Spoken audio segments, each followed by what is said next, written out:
मैसूरू स्थित केंद्रीय भारतीय भाषा संस्थान ने भारतीय भाषा उत्सव 2025 मनाया। अब ये भारतीय भाषा उत्सव 2025 क्या है? इसे किस मंत्रालय ने पार्टिसिपेशन के माध्यम से सेलिब्रेट किया है? इस कार्यक्रम की थीम क्या है? आज के सेशन में हम ये जानने वाले हैं। करंट न्यूज में आपका स्वागत है। मैं हूं गीतांजलि शुक्ला और आज हम जानेंगे कि जो अभी हाल ही में भारतीय भाषा उत्सव मनाया गया है, यह क्यों मनाया गया है। भारतीय भाषा उत्सव 2025 ये भारत की भाषाई विविधता और राष्ट्रीय जीवन में भाषाओं की भूमिका पर केंद्रित है। ये किसकी याद में मनाया गया है? क्योंकि यह भारतीय भाषा उत्सव क्यों मनाया जाता है, ये भी इंपॉर्टेंट है। तो यह हर वर्ष, ध्यान रखिएगा, महाकवि सुब्रमण्यम भारती, इनकी जयंती के उपलक्ष्य पर मनाया जाता है। ठीक है, तो इनकी जयंती को याद करने के लिए, महाकवि सुब्रमण्यम भारती की जयंती को याद करने के लिए हर वर्ष ये दिन मनाया जाता है।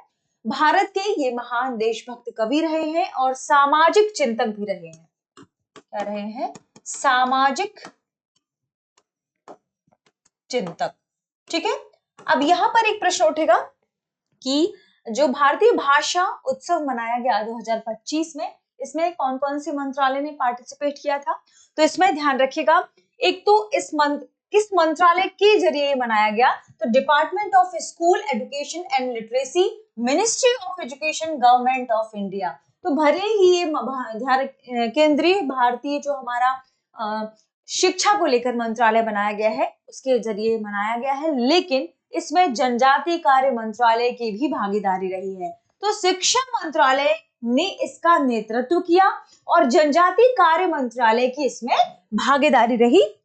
ये इंपॉर्टेंट फैक्ट आपको नोट करने हैं। किसके बारे में? भारतीय भाषा उत्सव 2025 के बारे में। ठीक है, इसका जो नेतृत्व करता था वो कौन सा मंत्रालय था? शिक्षा मंत्रालय। और पार्टिसिपेशन, भागीदारी दिखाई किसने? जनजातीय कार्य मंत्रालय ने। अब ये इंपॉर्टेंट क्यों है, इस पर हम चर्चा करते हैं। जनजातीय कार्य मंत्रालय इसलिए हमने कहा इंपॉर्टेंट है यहाँ पर, क्योंकि अगर जनजातीय कार्य मंत्रालय भाषा उत्सव में पार्टिसिपेट कर रहा है, इसका मतलब कि जनजातीय भाषाओं को भी भारतीय भाषाओं के प्रमुख हिस्सों के रूप में देखा जा रहा है।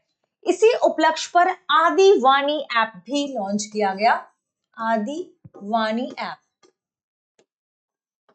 ठीक है, ये ऐप क्या करता है? ये हिंदी से जनजातीय भाषाओं को ट्रांसलेट करता है। तो जनजातीय भाषाओं को हिंदी में ट्रांसलेट करता है, हिंदी से जनजातीय भाषा में। और एक और इंग्लिश, ध्यान रखें, इंग्लिश से भी जनजातीय भाषाओं का ट्रांसलेशन इस ऐप के जरिए संभव हो पाया। देखिए, टू वे है। हिंदी से जनजातीय भाषाओं को हिंदी में, इंग्लिश से जनजातीय भाषाओं को इंग्लिश में। ठीक है, ये ऐप जो हमारे टेक्स्ट है, रियल टाइम टेक्स्ट और स्पीच दोनों का ट्रांसलेशन करता है। इसे आदिवाणी ऐप कहा गया है। हालांकि इसके बारे में आपने पहले भी पढ़ा होगा, लेकिन इस कार्यक्रम या इस उत्सव के समय में ही इस ऐप के बारे में भी चर्चा हुई। अब भारतीय भाषा उत्सव को मनाने के पीछे क्या उद्देश्य है? इसके पीछे उद्देश्य है भारतीय भाषाओं के प्रति सामूहिक जुड़ाव को बढ़ाना, ताकि पूरे देश में जो भारतीय भाषाएं, अलग अलग भाषाएं हैं, इनके बीच एकजुटता, सामूहिकता को बढ़ावा मिले। दूसरा, जो भाषा है, उस भाषा को विचार, पहचान और राष्ट्रीय एकता का जीवंत माध्यम माना जाए, इसलिए भाषाई विविधता का सम्मान किया जाए, इसलिए। तो इसके पीछे क्या उद्देश्य है भारतीय भाषा को मनाने का? भारतीय भाषाओं का सम्मान। ठीक है, और भारतीय जो भाषाएं हैं उन विचारों को पहचान और राष्ट्रीय एकता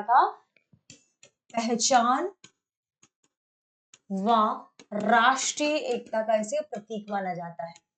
राष्ट्रीय एकता का जीवंत उदाहरण। ठीक है, ये ध्यान रखिएगा।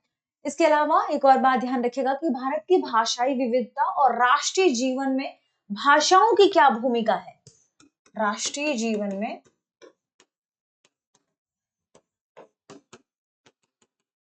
भाषाओं की भूमिका को महत्व देना। इसके पीछे मुख्य उद्देश्य यही है, भाषाई विविधता का सम्मान करना। इसके अलावा अलग अलग भाषाओं के बीच एकता की भावना को बढ़ाना। ठीक है, जैसे भारत में अलग अलग क्षेत्रों में अलग अलग भाषा बोली जाती है, तो अलग अलग भाषाओं के बीच एकता की भावना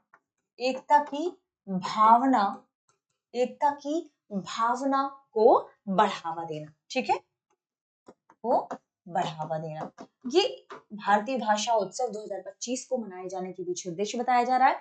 अब इंपॉर्टेंट बात की इस विषय का थीम, इस बार इस उत्सव का थीम क्या था? विषय इंपॉर्टेंट है, मैनी लैंग्वेजेस वन इमोशन। इसकी थीम आपको थोड़ा सा हाईलाइट करके नोट करना है। इसकी थीम क्या थी? मैनी लैंग्वेजेस थीम, या इसे हम विषय कहेंगे, मैनी लैंग्वेजेस वन इमोशन। ठीक है, यानी अनेक भाषाएं एक भावना। ठीक है, भाषा चाहे जो भी हो, भावना एक ही होती है। अनेक भाषाएं एक भावना, अनेक भाषाएं एक भावना, ये क्या है? ये इसका थीम है इस बार का। ठीक है, तो भारतीय भाषा उत्सव मनाए जाने के पीछे क्या उद्देश्य था, किनकी याद में मनाया जाता है, इसकी थीम क्या है, कौन सी मंत्रालय ने इसे मनाया, इसके इस समय कौन सा ऐप लॉन्च हुआ, इसके बारे में हमने डिटेल से चर्चा कर ली। ठीक है, आगे बढ़ने से पहले आपके लिए एक महत्वपूर्ण सूचना ये है कि अगर आप घर बैठे यूपीएससी की तैयारी करना चाहते हैं तो दृष्टि आईएएस लेकर आया है एक नया कोर्स, वो भी लाइव ऑनलाइन मोड में, जिसका नाम है studio GS foundation live online course, मात्र 24,999 रुपए में। ठीक है, अगर आप 24,999 रुपए को भी नहीं दे पा रहे हैं एक बार में, तो इसमें भी आपको इंस्टॉलमेंट की सुविधा उपलब्ध है। साथ में आपको 2 साल तक करंट अफेयर की क्लासेस का एक्सेस भी मिलेगा, यानी जीएस को कवर करने के साथ साथ आपको करंट अफेयर की क्लासेस भी मिलेंगी। 24 आपको ध्यान रखें, महीने तक, 24 महीने तक आपको क्या मिलेगी? पहले तो करंट अफेयर की क्लासेस का एक्सेस और पीडीएफ। किसका पीडीएफ मिलेगा? मैगजीन का, दृष्टि की जो करंट अफेयर की मैगजीन आती है उसका आपको पीडीएफ मिलेगा। प्रिंटेड क्लास नोट्स भी मिलेंगे, जो भी पढ़ाया जाएगा उसका पीडीएफ में आपको नोट्स भी मिलेगा, कुछ प्रिंटेड बुकलेट्स भी मिलेंगी। जल्दी से जल्दी, क्योंकि आप देखिए इसमें एडमिशन शुरू हो चुके हैं, तो जितना आप देर करेंगे आप अपने सपने से उतना दूर रहेंगे। तो अपने सपने यूपीएससी की प्रिपरेशन को जल्दी से जल्दी शुरू करने के लिए कॉल कर लीजिए 8750187501 पर, और डाउनलोड कर लीजिए दृष्टि लर्निंग ऐप, क्योंकि दृष्टि लर्निंग ऐप में पूरा डिटेल से आपको मिल जाएगा।